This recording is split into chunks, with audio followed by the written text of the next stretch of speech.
Hey everybody, welcome to the channel. My name is Stephen Bird Summers, and I'm here to talk about gaming and game design. Today, I want to talk about 5th edition. When I first was introduced to 5th edition, it was 2017, and I was currently heavily involved in Pathfinder, designing things for the community, designing things for third-party companies. And I had to take a break for personal reasons. So when I got back into gaming and game design, I picked up 5th edition.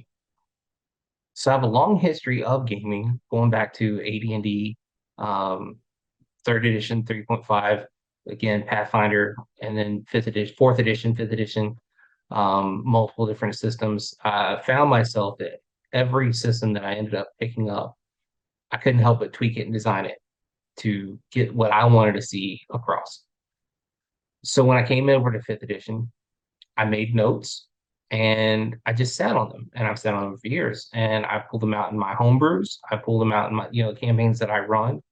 Um, but I think that there are some systemic things that need to be addressed with the just overall design of 5th edition that have largely gone unaccounted for.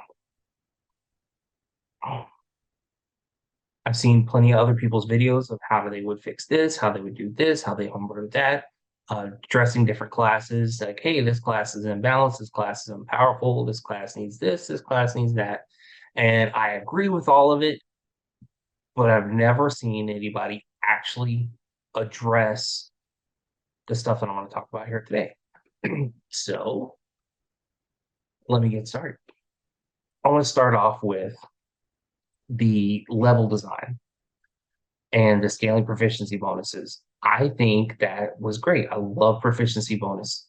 What they've done with that is they have taken away the need to have astronomical stats to be basically playable. I know in 3.5, 3.0 Pathfinder, if you didn't have a stat in 30 that was 35, why were you even playing? And I always hated that because those are supposed to be God tier stats, and we are relatively humanoid, mortal individuals. Same problem I have with Superman, but I'm going to talk about that here. Anyway, so the scaling proficiency bonus is wonderful. When I saw that table on page 15 of the Player's Handbook, one thing stood out to me as odd. And I didn't really get it until I saw the other classes, but where were the feats? Now, I understand that feats are optional in the system, and that's great. But instead of feats, I got ASIs. Okay, ASIs are also not new to the system as a whole. We've been doing it since third edition. They've been doing it since prior editions, I should say. But now you've got this thing that shares a spot with a feat. And I always thought that was weird. Why would you do that? So I separated them. The other thing is, why is ASI tied to your class level and not your character level? That also didn't make sense to me. The reason why that is a fundamental thing that should not be overlooked is when you tie the ASI to the class and not the level, you are imposing an unnecessary tax to people who do not see their concept embodied in the way you designed your class. So if I need to multi-class to get the concept that I want as a player, you're telling me that I should pay a penalty for that because that's not the way you designed it. So I brought the feats back. I brought the ASIs back. I unmarried them together. I have a progression for feats. I have a progression for ASI. And then you'll also see I have a progression for subclass features. Every one of them's got it. And I think it's wonderful. I think they're thematic. I think they're awesome. I can't say enough of how much I enjoy it. It was one of the things that 4th edition did very well, is having those subclasses built in so you could diversify. And I'm glad that they kept that up.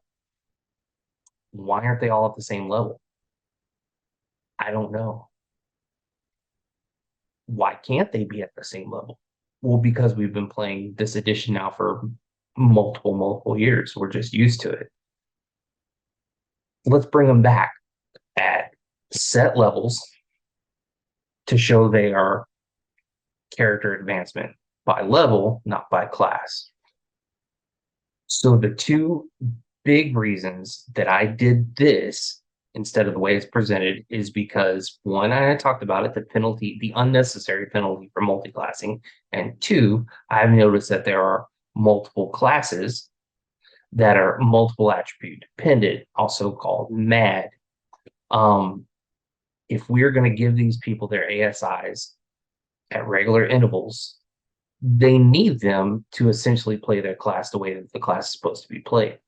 Um, and that is definitely a matter of opinion, and I will leave it at that. I will not concrete on it. However, that is something, a prevailing issue that I've noticed from designers, players, and GMs throughout my experience with this system is madness, capital MAD, is a thing, and it's not fun. So by doing this, I hope I'm addressing that. Also, with the feats, I was glad to see that some feats give you +1s to abilities. That also helps madness. But if you have a choice between a +1 and some other stuff, or a +2, let's break that up. Have them both. Now your classes are, the class might still be mad, but now you have the attributes to actually play with and build something interesting. Another thing that fourth edition introduced with the way that they had their level design, it really stuck out to me as a designer and as a player. I enjoyed the idea that fundamentally baked into each class, there is a primary and a secondary style or role or like party role or play style approach that are baked into the class. And then there, when you take your subclasses, you're either reinforcing your primary, you're reinforcing your secondary, or you're developing a tertiary role, a tertiary play style. And when you have classes, I mean, the whole idea of a gish concept, which is such a trope and such a enduring part or enduring theme in D&D, is the idea of I want both. And I know I'm not going to be the great at one or the great at the other, but I want both in equal measures, and I want to be as good as I can in that. That is honored in fourth edition, and then by adding this, the feats here, we're still getting that. So again, just briefly through the table that you've seen, um, it addresses those problems and it fixes these problems. It gives the diversity of the class builds. It allows you to focus on the primary, the secondary, tertiary build options. It seems like a lot, but the thing of it is I've noticed that with very small variations, there is a lot of sameness in powerful builds. And I'm starting to see it creep in. If you're not building this way, you're building it wrong. So that fundamentally is a horrible way to approach a role-playing game. I'm forcing someone into building a certain way to play effectively and fun and have fun based off of numbers. And I disagree with that. And I'm so glad, and I'm sure a lot of people will comment that that has not been their experience and they refuse to uh, adopt to that paradigm. So I say yay for you, because that's a win for role playing everywhere. Now, the other thing that this fixes is an issue that hasn't even been addressed, but this is something I want to see. This is my personal baby that I've been cooking on again since about 2017 when I first saw it.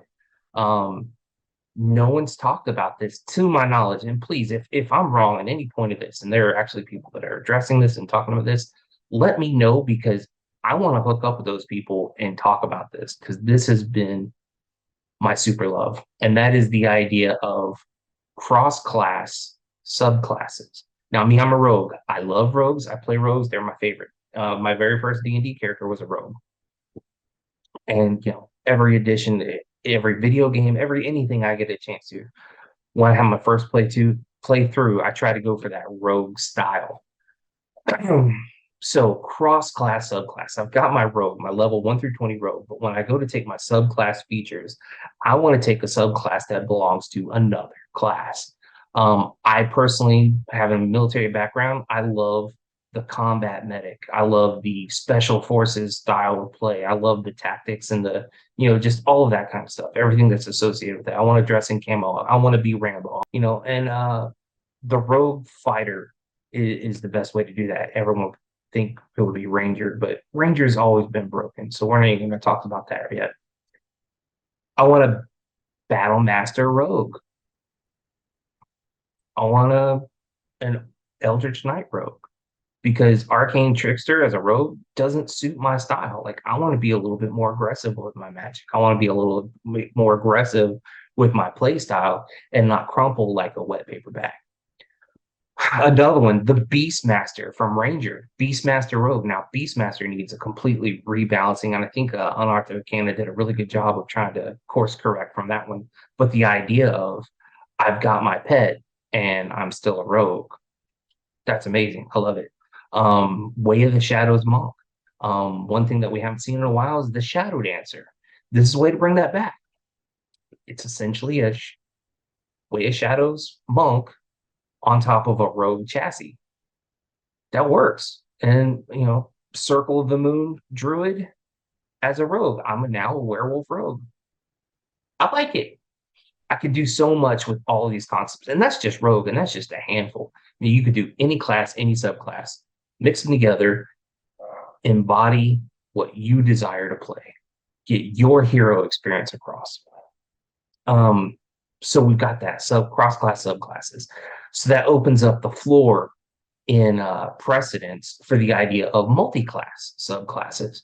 So basically, you want to take a level 1 to 20 class and condense it into 4 subclass levels. Will it be as great? No, but it honors the idea of, hey, here I am a multi-class subclass.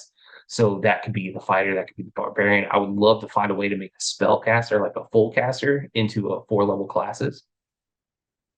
I think it's fun. I think it's awesome. I want to see it. The other thing is prestige subclasses. So that was something that was just done to absolute death in 3.0, 3.5 Pathfinder. The idea of these prestige classes that you have to build into. I never liked the prerequisites. I always understood why they were there for balance purposes, but I want to bring back something that is like that. It is generic in the sense of multiple classes can attempt to fit this role, this theme, but it's not identified by its class. It's identified by its role in the campaign, and that gives GMs just a lot of material to work with and bring those people in. I'm sorry, bring those prestige subclasses in, open them up to multiple characters, just to really entrench you into as a player into what's going on in the GM's world. So there's that. By putting subclass at even distribution that is based on level and not class, you open the door for this.